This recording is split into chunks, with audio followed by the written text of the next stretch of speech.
আসসালামু আলাইকুম ভিউয়ার্স, আমি ডক্টর কাজী মোহাম্মদ রাকিবুল হাসান। আমাদের অনেকের মনেই প্রশ্ন থাকে, বাচ্চাদের ভাঙা থেকে আসলে অপারেশন লাগে? আসলে এই বিষয়টা আমরা জেনে নিই। সাধারণত বাচ্চাদের হাড় ভাঙায় অপারেশন লাগে না, তবে কখন আসলে অপারেশন লাগে? যদি এমন হয় ভাঙাটা অনেক দূরে সরে যায়, ডিসপ্লেসমেন্ট বেশি হয়, ভাঙাটা যদি জোড়ার ভিতরে হয়, অথবা ভাঙাটা যদি ওপেন হয়, মানে হাড়টা যদি শরীর থেকে বের হয়ে যায়, চামড়া ফুটো করে বের হয়ে যায়, অথবা সাথে যদি আর্টারি ইনজুরি, নার্ভ ইনজুরি থাকে, সেই ক্ষেত্রে অপারেশন অবশ্যই লাগে। বাচ্চাদের অপারেশনে কি কোনো ঝুঁকি আছে? হ্যাঁ, কিছু ঝুঁকি তো আছে। ইনফেকশনের একটা ভয় আছে, এছাড়া অ্যানেস্থেসিয়া জনিত ঝুঁকি আছে। এই ঝুঁকিগুলো মেনে নিয়েই কিন্তু আমাদের অপারেশন করতে হবে।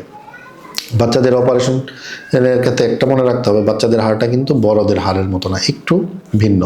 বাচ্চাদের হাড়টা দ্রুত বর্ধনশীল, এতে তাদের গ্রোথ প্লেট থাকে, মানে যেদিক দিয়ে হাড়টা বড় হয় এরকম একটা গ্রোথ প্লেট থাকে হাড়ের মধ্যে।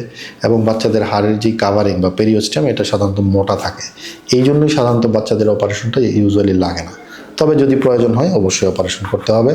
সেই ক্ষেত্রে আমার পরামর্শ হলো, যদি কখনো এরকম রোগী আপনার কাছে আসে, অবশ্যই একজন অভিজ্ঞ অর্থোপেডিক বিশেষজ্ঞ শরণাপন্ন হন এবং তার পরামর্শ অনুযায়ী বাকি কাজটা করুন। ধন্যবাদ সবাইকে।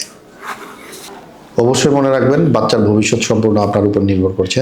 বাচ্চাদের ভেঙে গেলে এখানে সেখানে দৌড়াদৌড়ি না করে, কবিরাজ পর্যায়ের শরণাপন্ন না হয়ে অবশ্যই আপনারা একজন বিশেষজ্ঞ অর্থোপেডিক ডাক্তারের পরামর্শ নিন এবং তার পরামর্শ অনুযায়ী বাকি চিকিৎসাটা করুন। ধন্যবাদ সবাইকে।